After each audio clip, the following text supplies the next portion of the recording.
Welcome to the Cannacurio podcast, powered by Cannabis Media. I'm your host, Ed Keating, and on today's show, we're joined by Jacques Santucci, the president of Opus Consulting. Jacques, welcome to the pod. Thank you, Ed. Thanks for having me. Absolutely. Well, it's good to do this. We've known each other for years. I can't think how many times we've run into each other at trade shows in the last, at least for me, like 8-9 years. It's been many times in many cities. Yes, for sure. Yeah, you and I, we meet most of the time in conferences around the country. Exactly. We're well traveled. Except speaking of well traveled, you've had such an interesting career. You've had such an interesting career that I wanted to dig into. You started at Ernst & Young. You've been an early Maine license holder. You've been software CEO, and now you're running a consulting company. So how did we get here? And how did you land in cannabis after sort of all those interesting things? Yeah. And I skipped over, half the places you landed at. Yeah, no, for sure. So I'm originally from France. I moved to the US almost 25 years ago now when a French English company bought a company in the US, not thinking I would stay, just, one of those couple of years move. I started my career after college at Ernst & Young, worked at Universal Pictures in France as a controller, and then part of a team that was buying rights on the video. It's going to age us a little bit on the DVD side. And anyway, moved to the US almost 25 years ago. And then I started Opus Consulting almost 15 years ago now. I was doing some business consulting before, and then I went on my own in 2009. And so that's how I ended up, working in that professional service realm, business strategy, and all the related business management things. I live in Maine, and Maine is the first state who passed the medical marijuana laws. First in 1999, but not much really was implemented. But in 2009, for sure, there was a referendum, and then a license process in 2010. And I was part of a team that applied to get one of the 8 licenses in 2010. We got 4 licenses. And then we started a company called Wellness Connection of Maine, 4 stores. We ended up building a grow side, production side, extraction, packaging, 45,000 square feet. And then we, first store opened late 2011. Most of the store opened in the spring 2012. And then we continued to grow the company. So what was that like? I mean, with 8 stores in the state, and you had 4 of them, what was it like, having that much market power, if that's the right word? Yeah, well, yes, market power, I guess, but you got to think though that the market was more or less there, right, with the illicit market at the time. 2, we were the only one up on the northeast, and there was no benchmark for us. And I didn't come from the activist side of the cannabis industry, so I was not aware too much about what was happening then. So I actually, traveled and educated myself. And then when we started wellness, and then we raised the capital, we made an effort to apply business basics, and then have a good business plan. And we, looked at, all the benchmark.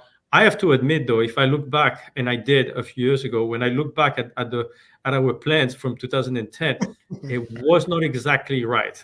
But I didn't know. Nobody knew, actually, right? And we had a lot of people telling us, but at least he gave us a good guidelines. And then every month, every quarter, every year, we realigned the strategy. It was interesting from a customer standpoint. People were coming to us to find medical cannabis. And I was at the store, and where our small headquarters was at the time, every morning, right, 8:30, 9 o'clock. Some people were waiting outside, and they got to know me, and they were telling me their stories. And I was convinced before, but after talking to those customers and seeing what we were bringing to them from the medical standpoint, it was more of it became really a passion, right? There was the business side, but really making it right was very important. So at that time, and probably even to now, I think there's been an enormous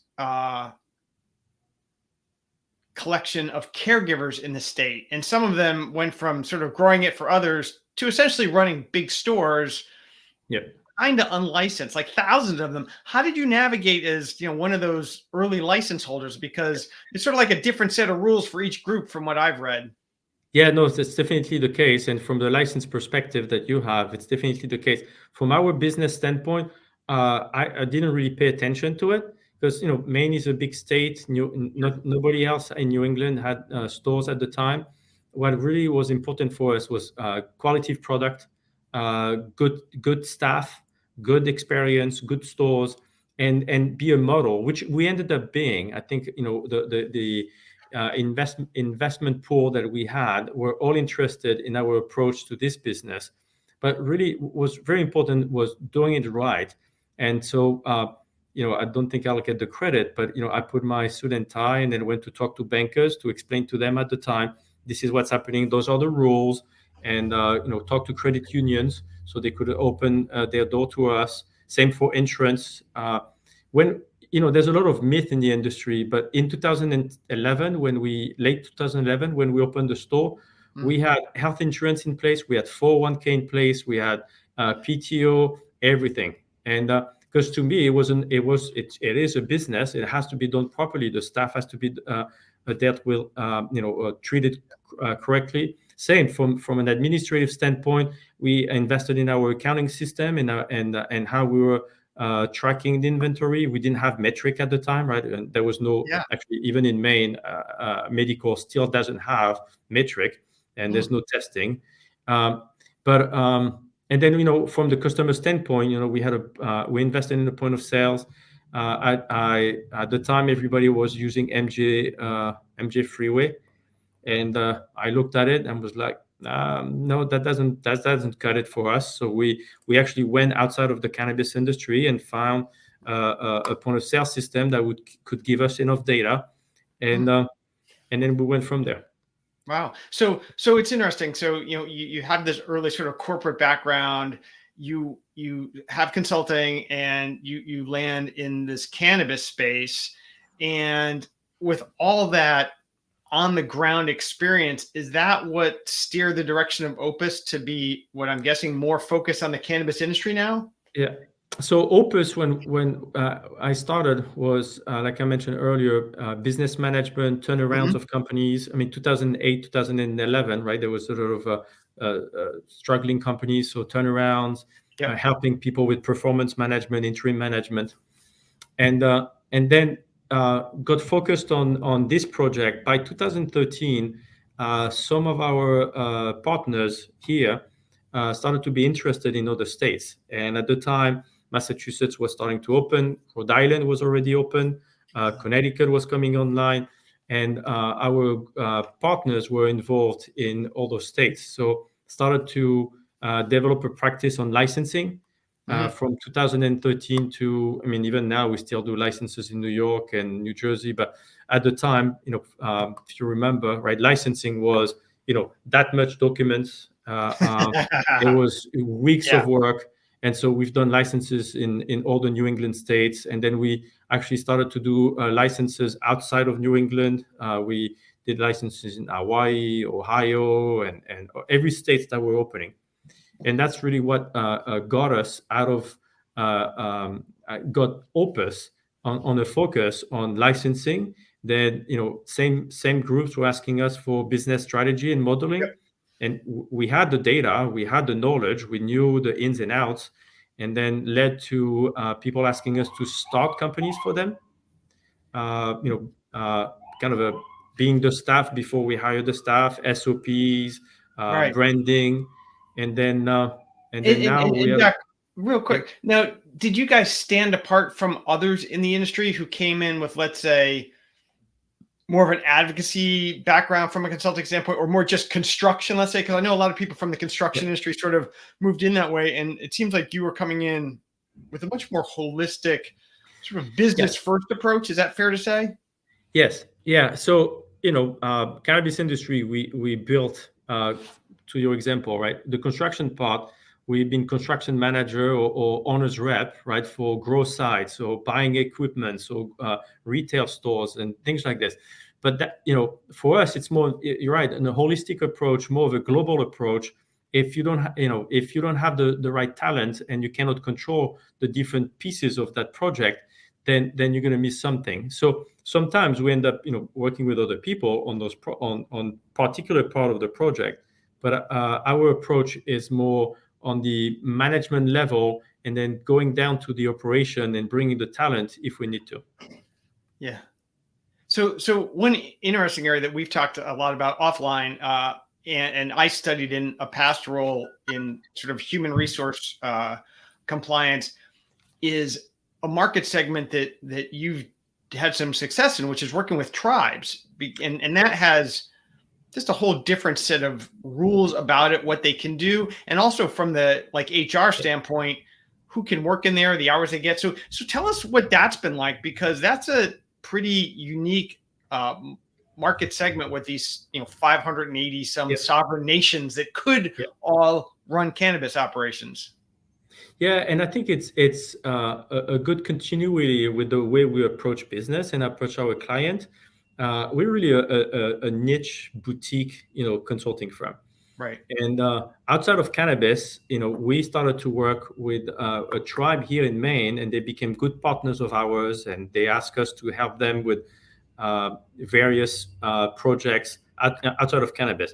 Mm-hmm. They were interested in cannabis, but just Maine is a very particular market for tribes. But we learned what are their challenges, what are their options and opportunities, and that led us to talk to other tribes with their help, and then with some of their partners too, and to develop a offering, right, a service offering to tribes where we help them with a feasibility study.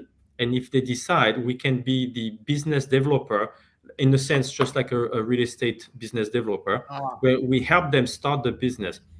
Tribes have very specific opportunities with the sovereignty. Not every state and not every tribes has it, but they can have sovereignty. They can create their own rules. They have access to land or locations that others don't have. They may have access to capital that others don't have, or at least options. And but they don't know most of the time about how to create the industry or create the market, create the company. So some bigger cannabis company approach them, and they're really looking at them as a landlord. We approach them as a partner, where we don't want to own the business. We just, we are just compensated based on our effort and our work. So we can bring all our expertise, all our partners, all our knowledge, and then work with them to create a company that can be sustainable without us after 1, 2, 3 years, whatever the project is. Right. Huh. Well, interesting, because I think wasn't it in New York where one of those big MSOs sort of walked away from a tribal relationship recently? Yeah. Tilt and the Shinnecock Nation had a fallout. I don't know about the details, so I can't really talk about it. But that would be a good example. Yes. Yeah. And then there's a difference of being a partner versus not. Now, one thing that's always intrigued me about the tribes, and as we look at licenses in states, or actually when the regulations get passed, we used to joke that the first people that ran in there were the testing labs. Some franchise would be like, I'm going to test in this state. But now what we see is it's often the tribes who are first in line to say, we're going to open a store tomorrow. And they do it. So like in New York, Minnesota, I think one of the Carolinas, it just happens really fast. And is that, I'm assuming it's because they don't have to really contend with all the rules. They've already got all those things that you said. They have access to capital, land. I would not say it like this. Because all the tribes I've been working with, they're not trying to cut corners.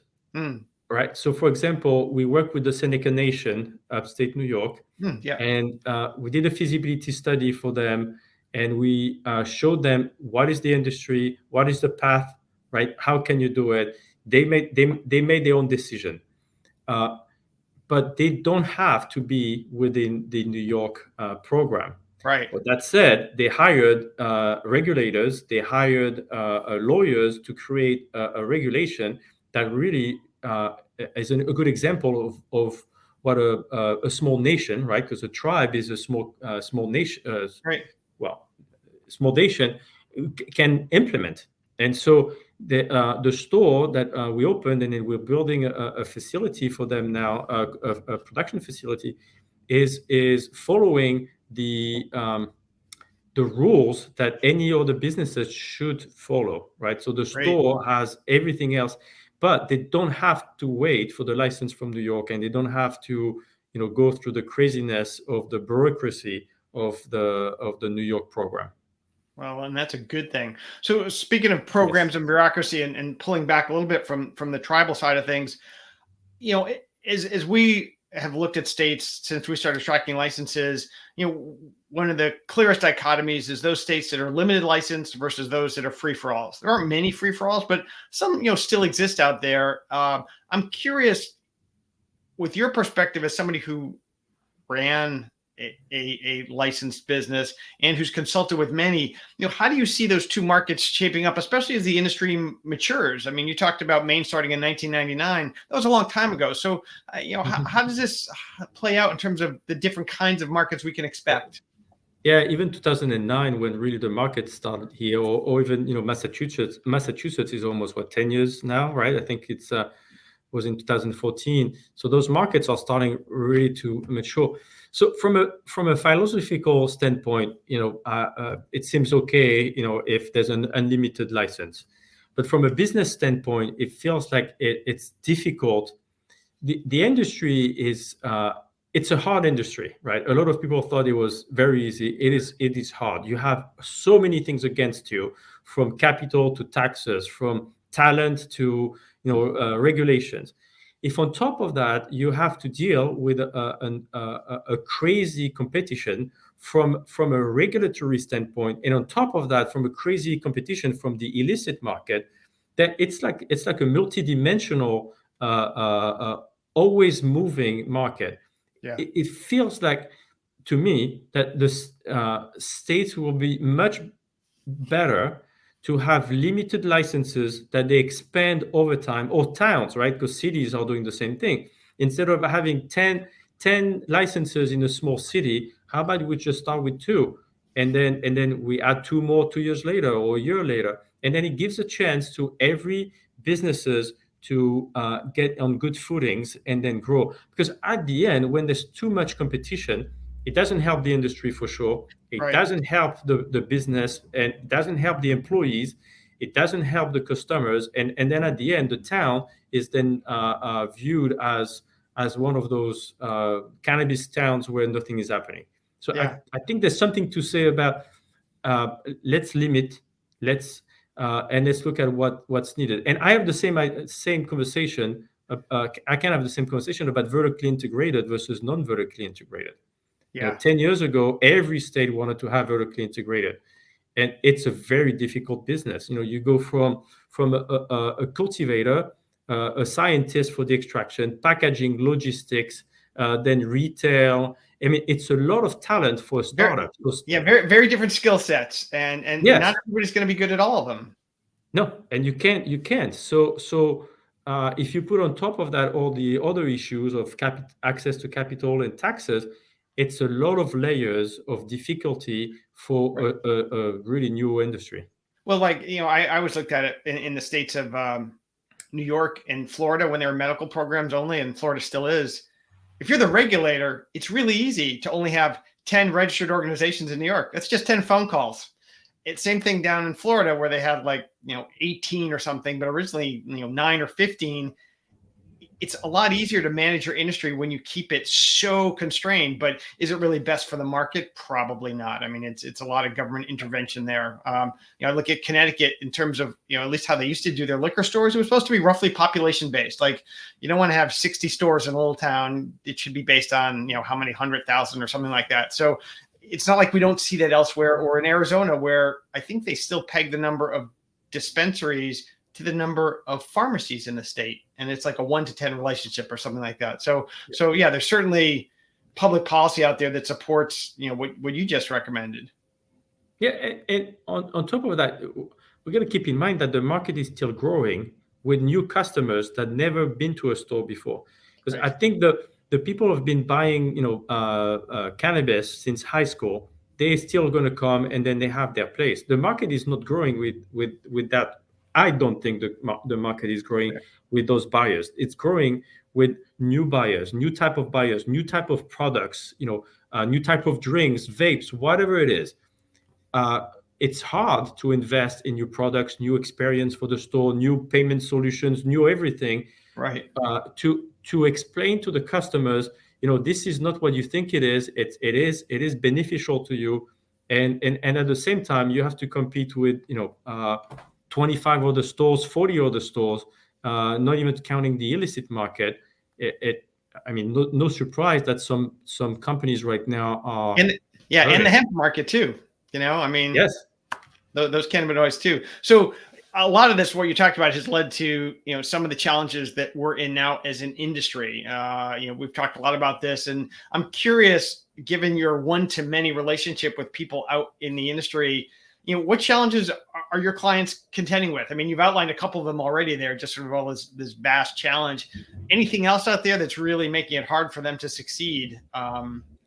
Well, I think so. Everybody's talking this year, and I think next year is going to be even worse. That that the cannabis industry is struggling. The cannabis market is still growing, and that means there's more people buying new products at new locations, and in general, the pie is growing. What's happening is that the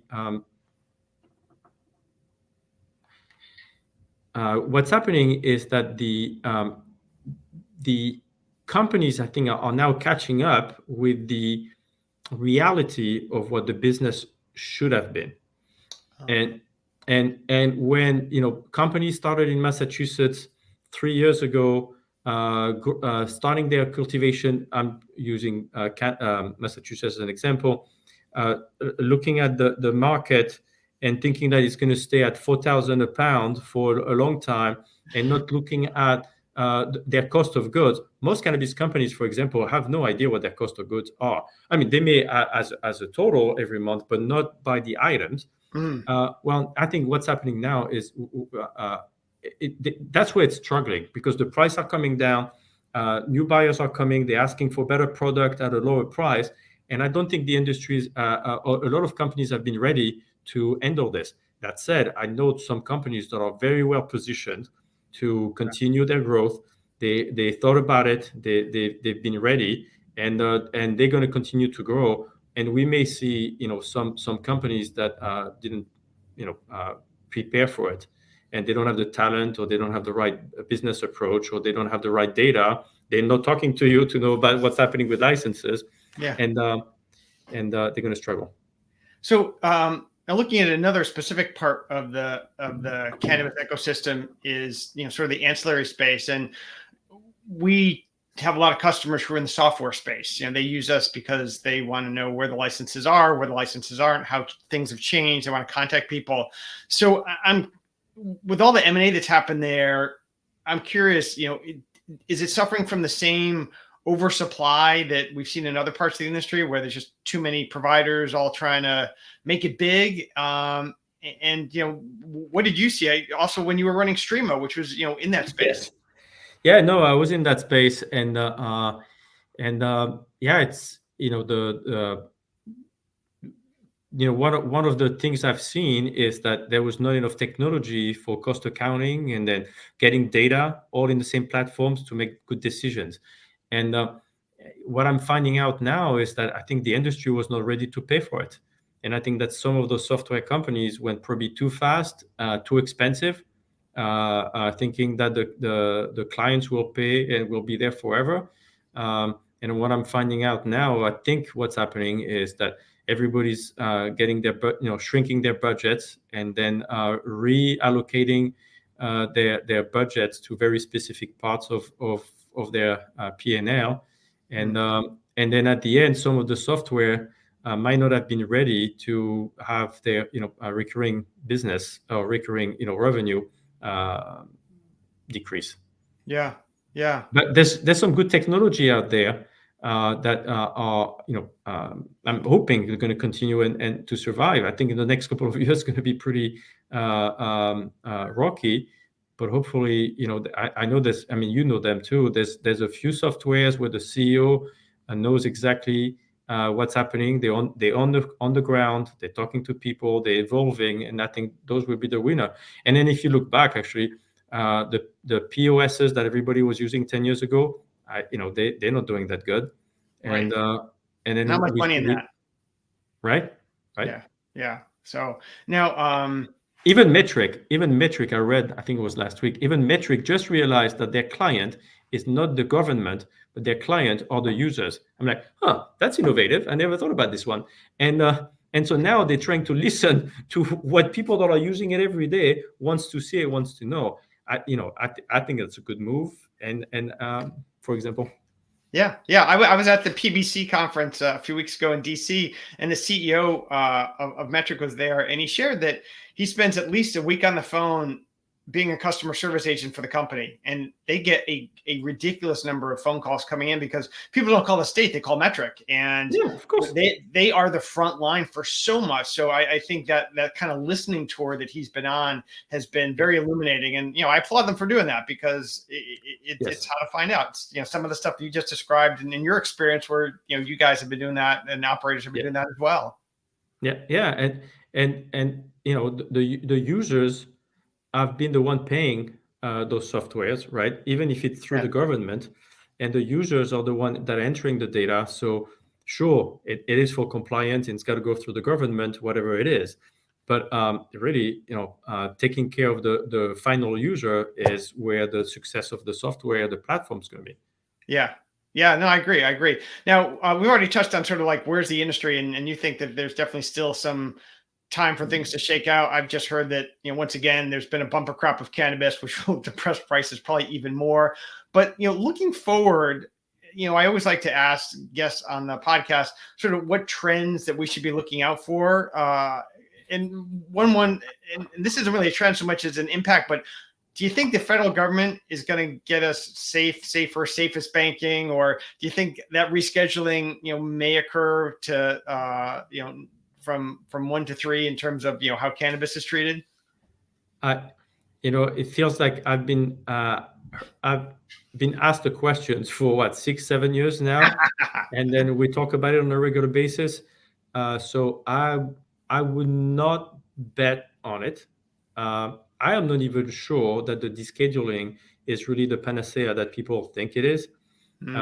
It might open some other doors that probably are better closed. I think the Safer Act. Well, let's put it this way: resolving the banking access to banking and resolving the taxes is, I think, the number 1 and 2 things that we have to resolve. This is a young industry. A lot of companies only started in the past couple of years. They're very fragile. Some may have been longer than this, but they still are not that strong. And the things that really slow them down is being able to have a good banking, potentially even lending if they need to, line of credits. And then on the other side, the taxes, right? It costs so much money, to administrate the 280E and find the right strategy. I don't want to give any ideas here, but at the end, it might be almost easier to get rid of 280E and just put a small extra tax on every cannabis companies that at least maybe give a bit more money or something. But at least let's be everybody on the same platform, right? And that thing's going to help have better companies, better benefits to the employees, better access to R&D, better products, and then at the end, the customer and the tax offices or agencies will benefit from it. Got it. No, I think you're absolutely right. And, it's going to be challenging to see how this industry breaks through. And, if that 280E tax relief comes through, I think it was Trulieve just tried to claw back some of their tax payments, saying that, they're sort of owed this, if I read it correctly. So, sort of going back to your, good operations, record keeping, et cetera. They're just trying to run a good business. It's going to generate a lot of cash, perhaps. Yeah. Running a business just based on your cash balance is not a good strategy. So I'm hoping that what's happening in a few states, and there's good companies out there and good examples, right? It's going to show that people are going to invest in their talent, in their accounting systems, in their data, so they can make the right decisions. They can be ahead of the game, and that's going to benefit the entire industry. And in terms of like looking forward to where the industry goes, I mean, besides the doom and gloom, you've talked about how there's going to be a change in customer acquisition. And is that driven based on the products that will be offered, or how that customer is going to change as we all get used to having cannabis stores across the country like we have liquor stores? Yeah. How do you see that playing out? Because that was an interesting trend you highlighted. How about coffee shops, right? We all drive around and it feels like there's more coffee shop than there is gas station. And then we can all get a coffee at home at that gas station, at a regular coffee shop or Starbucks or Dunkin' Donuts of sorts. And the price goes from 25 cents to $6. But at the end, we all buy the same coffee. And so I think the trend here is the product is kind of the same, and I know people don't like it when I say this, but it's still just like buying a coffee is a hot drink. Buying cannabis is people are buying it for what it is. So when you get to a store that is sterile or has got no experience in it, when you go to a store where there's so many products that even people that are in the industry sometimes don't make the difference between the products because you have too many vapes, too many gummies, too many things. I don't think I think that's gonna and the other thing too, with too many discounts. So you need to understand who you are to try to sneak in to get a 10% discount. There's no other industries that are that complicated. So I know there's a brand play and things like this, but I'm hoping that we're going to start seeing less product in stores, better portfolio of products, better R&D around what the products are, and a better experience. It doesn't have to be Starbucks or the gas station, right? To use the same comparison, but you pick one, and then your customer is going to follow you. Right. It sort of takes it back, to where we started this conversation today of what do you have to do to succeed? And it goes back to business basics. Are you going to, for example, be the low cost provider? Are you going to be, customer intimacy? Are you going to be operational excellence? Pick maybe two, but ideally you pick one and go with that. Yeah. Excellent. Well, Jacques, thanks so much for joining us today. This was a great conversation, and it really allowed us to dig into some things that we don't always have time to on the showroom floor. So thanks so much for being here this afternoon. Yes, thanks for having me. Always a pleasure to talk about this industry, and always a pleasure to talk to you. And then, thank you for all the work you've done with you and your partners at Cannabis Media. Absolutely, and I look forward to seing you in Las Vegas. Yes, that's right. That's the one time of the year where we all get to Las Vegas. Indeed. All right. Well, thanks for joining us on today's podcast. I'm your host, Ed Keating. Stay tuned for more updates from the Data Vault.